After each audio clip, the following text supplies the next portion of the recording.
जय तिरंगा मेरे प्यारे दोस्तों, जय भारती के दोस्तों। आज हम आप लोगों को महान फिल्मकार सत्यजीत राय जी की जीवनी बताने जा रहे हैं। दोस्तों, भारतीय सिनेमा को अंतर्राष्ट्रीय स्तर पर सम्मान और ख्याति दिलाने वाले सत्यजीत राय एक महान निर्देशक तो थे ही, साथ ही एक अच्छे चित्रकार, कार्टूनिस्ट, कहानी और गद्यकार भी थे। इनके व्यक्तित्व के कई विशिष्ट पहलू थे। अपनी फिल्मों का संगीत निर्देशन ये स्वयं करते थे और साथ ही छाया चित्रण एवं एडिटिंग में ही सक्रिय भाग लेते थे। उन्होंने चलचित्र कला पर भी प्रामाणिक पुस्तकें एवं लेख लिखे। आज सारे विश्व में जहाँ जहाँ फिल्में बनती है, सत्यजीत राय भारतीय कला प्रेमियों के पर्याय माने जाते हैं। दोस्तों, महान निर्देशक सत्यजीत राय का जन्म काव्य और कला के धनी कलकत्ता के एक बंगाली परिवार में 2 मई 1921 में हुआ था। इनके पिता सुकुमार राय ने बंगला काव्य में एक नवीन विधा का आरंभ किया था। वे कवि गुरु रविंद्रनाथ ठाकुर के शिष्य थे। राय के पितामह उपेंद्र नाथ राय चौधरी बच्चों के लिए रोचक कथाएं लिखने में कुशल थे। उन्होंने बंगाल में उच्च स्तरीय की छपाई के आरंभ किया था। सत्यजीत राय ने अपने पिता और पितामह से विरासत में पाए सद्गुणों को और अधिक विकसित कर उनका सुंदर उपयोग अपनी फिल्म कला में किया। दोस्तों, बालीगंज स्कूल में शिक्षा पाने के बाद प्रेसिडेंस कॉलेज कलकत्ता से स्नातक की उपाधि प्राप्त की। शांति निकेतन के कला भवन के आर्ट स्कूल में उन्होंने सुप्रसिद्ध चित्रकार नंदलाल बसु से भारतीय कला के मूल सिद्धांतों को सीखा। इनका विवाह विजया दास नाम की एक सुंदर बंगाली युवती से हुआ। इनको एक पुत्र रतन की प्राप्ति हुई। उनकी रुचि कर्मशील आर्ट में थी, इस कारण वे डीजे के केमर के चीफ विजुअलाइजर बन गए। यह उस समय की एक प्रसिद्ध विज्ञापन एजेंसी थी। उन्होंने चाय, बिस्किट आदि के अनेक विज्ञापन बनाए। दोस्तों, इसके अतिरिक्त उन्होंने प्रसिद्ध प्रकाशक सिग्नेट की अनेक पुस्तकों के आवरण प्रस्तों की अत्यंत आकर्षक डिजाइन भी तैयार की। अंग्रेजी की टाइपोग्राफी के अंतर्राष्ट्रीय फ़ॉन्ट्स में रे रोमन फॉन्ट उनकी मौलिक देन हैं। लंदन में उन्होंने एक वर्ष तक यूरोप और अमेरिकी सिनेमा की नवीनतम धारा की फिल्में देखी। इन्हें देखने के बाद सत्यजीत राय को लगा कि उनका आंतरिक रुझान फिल्म बनाने की ओर ही है।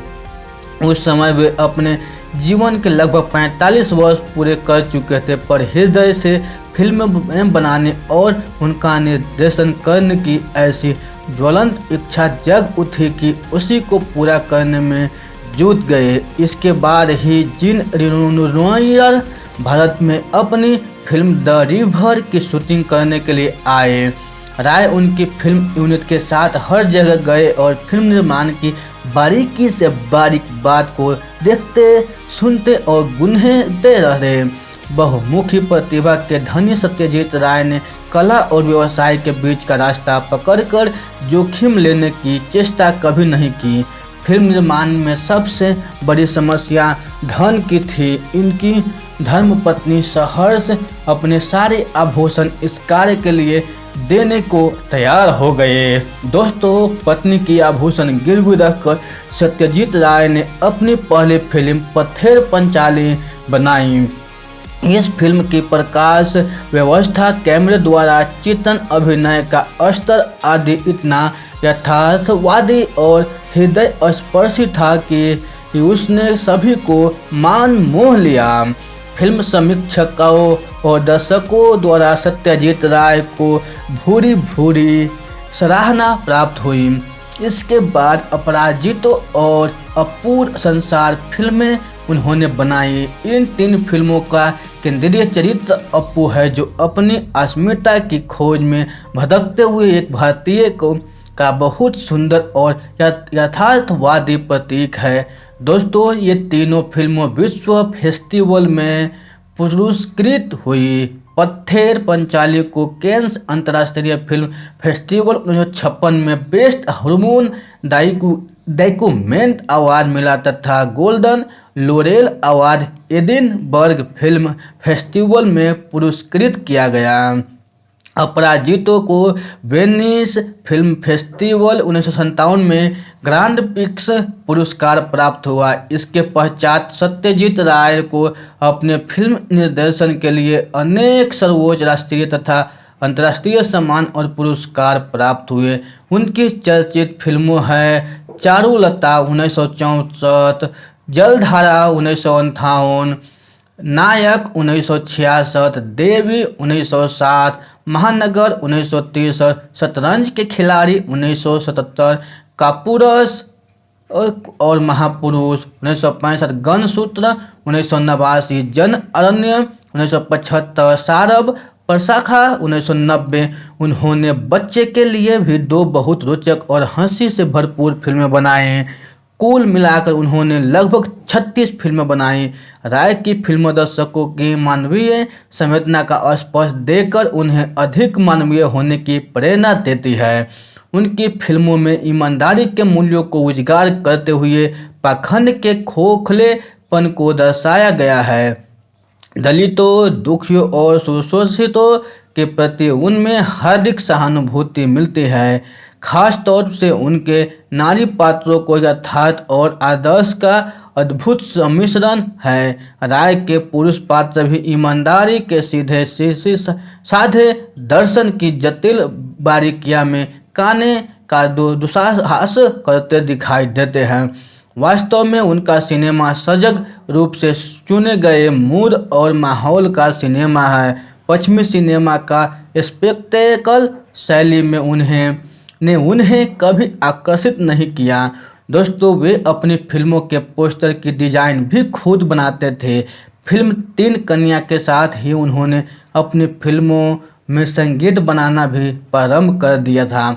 फिल्म निर्देशक और निर्माता के अतिरिक्त वे एक अच्छे लेखक और संपादक भी थे। संदेश नाम की एक बाल पत्रिका का संपादन उन्होंने बड़ी कुशलता के साथ किया। पुस्तक आवर फिल्म्स देयर फिल्म्स में उनके फिल्मों संबंधी लेखों का संग्रह है। इसके अतिरिक्त उन्होंने उच्च कोटि के वैज्ञानिकों और जासूसी उपन्यास भी लिखे।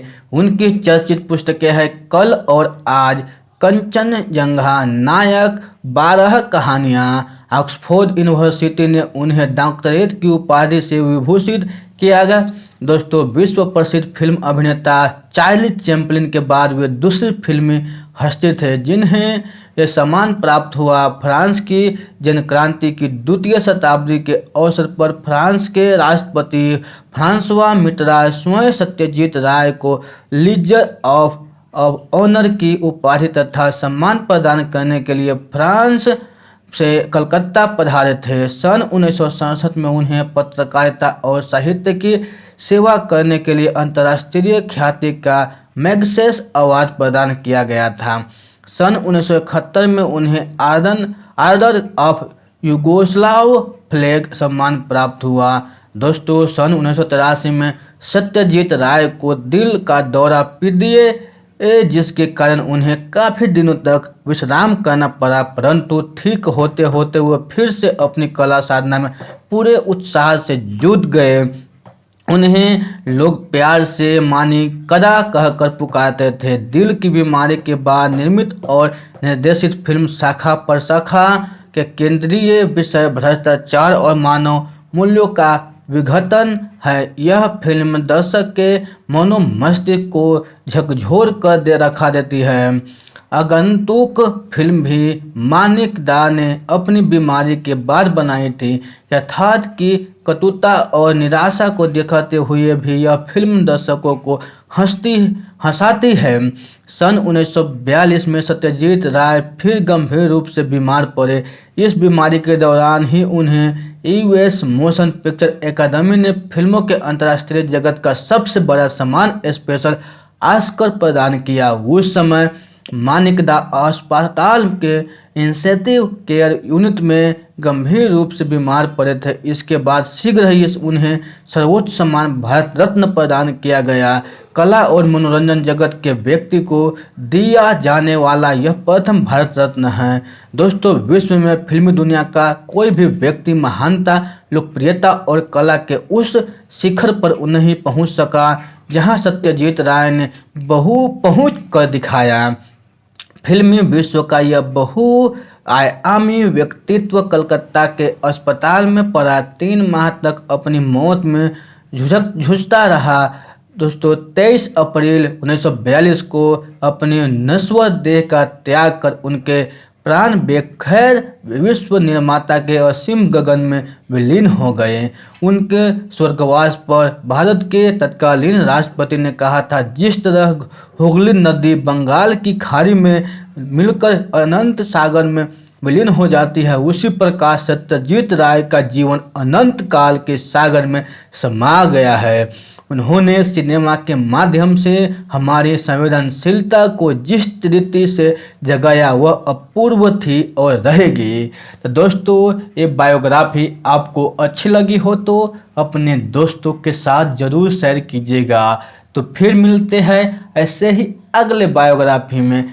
तब तक के लिए आप खुश रहिए, सुरक्षित रहिए और अपने सेहत को अच्छी तरह से ध्यान रखिए, क्योंकि समय बदल गया है कोरोना काल के बाद। और अपने परिवार से मिलजुल कर रहिए। और अगर चैनल को सब्सक्राइब करने का मन करे तो कर देना, नहीं तो कोई बात नहीं है। दोस्तों, धन्यवाद।